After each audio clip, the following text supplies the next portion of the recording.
Charles Darwin fue un naturalista y biólogo británico que nació el 12 de febrero de 1809 en Shrewsbury. De pequeño, le apasionaba recolectar objetos de la naturaleza, ya fuesen piedras, insectos o plantas. Posteriormente, estudió medicina en la Universidad de Edimburgo, pero eso no le apasionaba, por lo que se fue a la Universidad de Cambridge a estudiar teología. Sin embargo, esto tampoco le terminó de llenar, ya que su verdadera pasión seguía siendo la historia natural. En su viaje en el HMS Beagle, de la Marina Real Británica, Darwin viajó por todo el mundo durante 5 años, desde 1831 hasta 1836.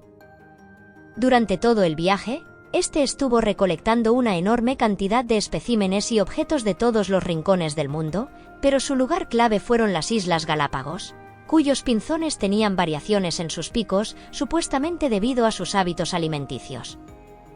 Esto le hizo pensar en cómo hacían las especies para adaptarse a su entorno con el tiempo.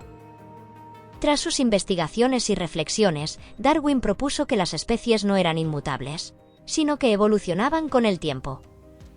Pese a que otros científicos y pensadores como Anaximandro, o el propio abuelo de Darwin, Erasmus Darwin, habían propuesto que los seres humanos y otras especies evolucionaban con el paso del tiempo, Charles fue el que propuso la teoría más coherente y aceptada. Y esta teoría, publicada en su libro en 1859, sostenía que las especies evolucionan a través de pequeñas variaciones, y que aquellas que son más aptas para su entorno, tienen más probabilidades de sobrevivir. También afirma que, con el tiempo, estas pequeñas ventajas pueden llevar a la aparición de nuevas especies. Su investigación trajo controversia, sobre todo en los grupos religiosos, ya que en esta se afirma que los seres humanos, junto con otras especies, compartían un ancestro común, y esto desafiaba a las creencias religiosas. Sin embargo, en el ámbito científico fue ampliamente aceptada, tanto que acabó por sentar las bases de la biología moderna.